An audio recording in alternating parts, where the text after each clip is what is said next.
हम पहुंच चुके हैं बालासोर उड़ीसा में। ये पीछे गाड़ी चार्ज हो रही है, टाटा का शोरूम है यहाँ। वहीं पे चार्जर था 30 वाट का, अभी चार्ज होने लग रही है। यहाँ से रह गया अराउंड 425 किलोमीटर और बाबा वैद्यनाथ। वहाँ पे जाने के लिए एक बार और रास्ते में हमें चार्ज करनी पड़ेगी, फिर वहाँ पहुँच जाएंगे। बट जीपीएस रास्ता दिखा रहा है 425 के लिए अराउंड 10.5 घंटे का। बीच में 2-3 घंटे और चार्जिंग के, तो 12-13 घंटे तो भी और लगेंगे हमें वहाँ तक पहुँचने के लिए।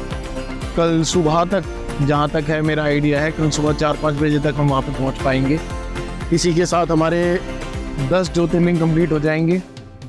और अभी रिसेंटली जैसे हमें पता लगा था कि 3 हमारे रिसेंटली आपको बताया पिछले उसमें जगन्नाथ के ब्लॉग में, हमारे 3 धाम भी कंप्लीट हो गए हैं। तो साथ साथ जो 12 ज्योतिर्लिंग की हमारी 4 धाम की यात्रा भी कंप्लीट हो रही है। पूरे इंडिया के जो 4 धाम है वो कंप्लीट हम कर रहे हैं, 12 ज्योतिर्लिंग हो रहे हैं। और उत्तराखंड में जो आपके 4 धाम है वो भी हमारे कंप्लीट होंगे, उन पर भी हम जाएंगे। तो चलिए आगे आपसे ब्लॉग में मुलाकात होगी। हर हर महादेव।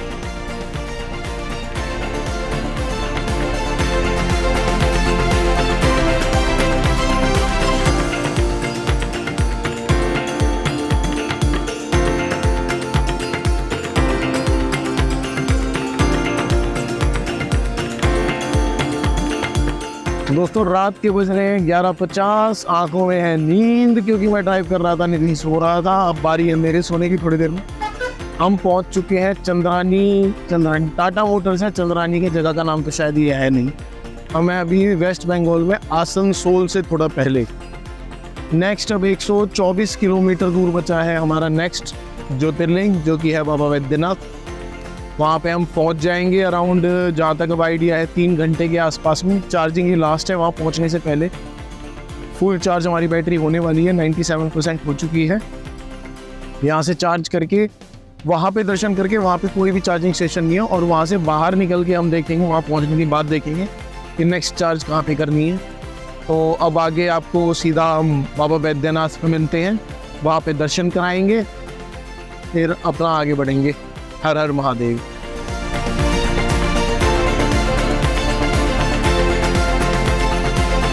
मॉर्निंग दोस्तों, हर हर महादेव। हम पहुंच गए हैं बाबा वैद्यनाथ झारखंड में। गाड़ी पीछे लगा के आए हैं अपनी। यहाँ पे कोई पार्किंग की यहाँ पे थी नहीं, पर ये पतने के लिए हमें सारी, तो थोड़ा 300-400 मीटर पीछे अपनी गाड़ी लगा के आए हैं। और सुबह यहाँ पे एक जगह मिल गई थी नहाने धोने की, वहाँ पे नहा धो लिए, फ्रेश हो गए। हम मंदिर की तरफ जा रहे हैं, फिर आपको आगे मंदिर के दर्शन कराएंगे।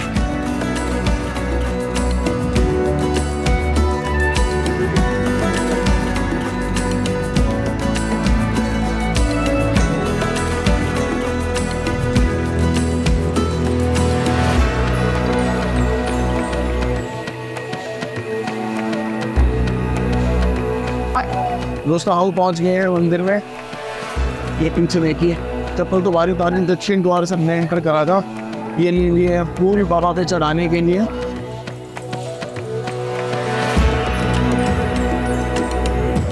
और यहाँ पे भी कोई टोकन का सिस्टम है शायद, मतलब एंट्री का, तो वो देख रहे हैं कितने का क्या है, वो लेंगे। और हो सकता है लाइन छोटी मिले उसको, पुलिस से वैसे को।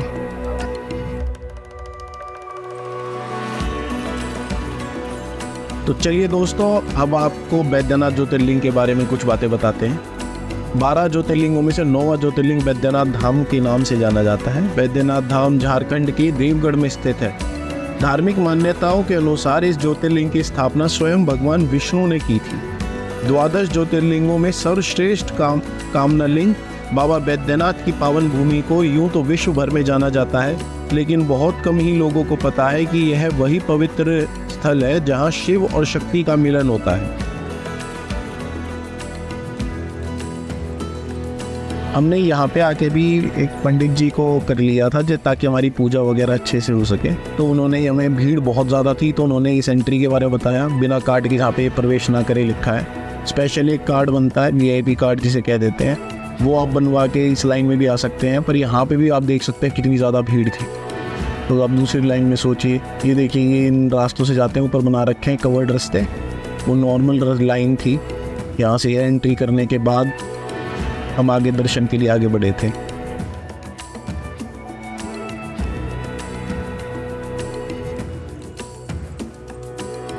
एक साथ ज्योतिर्लिंग और शक्ति कहीं और देखने को नहीं मिलते आपको। यहाँ पे आएंगे, यहाँ पे आपको बिल्कुल आमने सामने दोनों मिलेंगे, शिव भी और शक्ति भी। धार्मिक मान्यताओं के अनुसार देवगढ़ में शिव से पहले शक्ति का वास है। 52 शक्ति पीठों में इसे हार्द पीठ के रूप में जाना जाता है। इसे चिता भूमि के नाम से भी जाना जाता है। कहा जाता है कि जब भगवान शिव देवी सती के शव को लेकर तांडव कर रहे थे, उस वक्त भगवान विष्णु के सुदर्शन चक्र से देवी सती का हृदय देवगढ़ में ही गिरा था।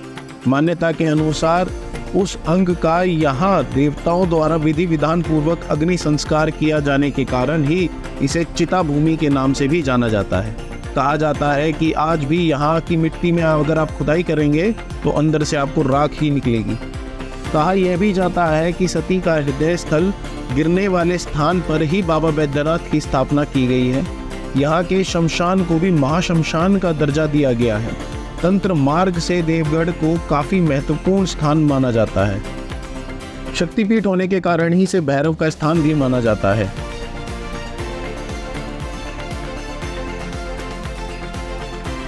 यहाँ बैद्यनाथ मंदिर में गठबंधन की भी परंपरा है, जिसके अनुसार बाबा बैद्यनाथ मंदिर व मां पार्वती के मंदिर के शिखर को पवित्र धागों से बांधकर गठबंधन जोड़ की परंपरा है।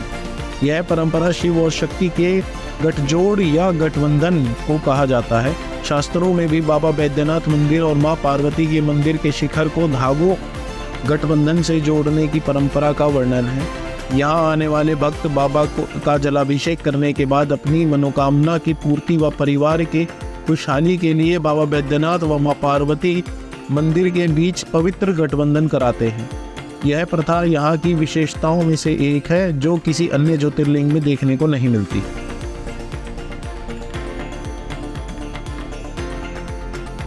का धागा लेने के बाद एक लड़का आपके पास आ जाएगा, जो कि जैसा कि आप वीडियो में देख सकते हैं, जो धागा होगा उसके एक बॉल की तरह उसको बना लेता है, रोल कर लेते हैं उसको।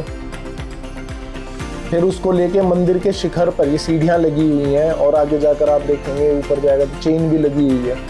फिर उसे लेके मंदिर के शिखर तक जाते हैं। इस साइड पे धागा बांधा जाता है। धागा इस तरफ बांधने के बाद आप नीचे वो फेंक दिया जाता है आपकी तरफ। फिर आप उसे पकड़ते हैं और आगे तक जो माँ पार्वती है उनके शक्तिपीठ तक आप उसको लेके जाते हैं। वहाँ पे फिर आप अपनी मनोकामना मांग सकते हैं, जो भी आपकी हो। जिसके बाद ये आपसे धागा लेके वही लड़का आता है और उसके बाद शक्तिपीठ के ऊपर चढ़कर वहाँ पर उस धागे को बांध देता है। अपनी मनोकामना मांगने के बाद हम भी आगे अपने सफ़र में बढ़ चले। तो जैसा कि आपको पता है कि हमारे 10 ज्योतिर्लिंग और 3 धाम अब पूरे हो चुके हैं। नेक्स्ट डेस्टिनेशन है हमारी 11वां ज्योतिर्लिंग काशी विश्वनाथ, जिसके बाद हम अयोध्या में भी जाएंगे। नेक्स्ट ब्लॉग में आपको दोनों दिखाएंगे, अयोध्या भी और काशी विश्वनाथ का मंदिर भी। फिर उसके बाद हम अपना दिल्ली की तरफ निकलेंगे, जिसके बाद हमारा second part of journey start होगा। चैनल को सब्सक्राइब कीजिएगा, वीडियो को लाइक कीजिएगा, शेयर कीजिएगा। नेक्स्ट ब्लॉग में आपसे मुलाकात होगी। हर हर महादेव।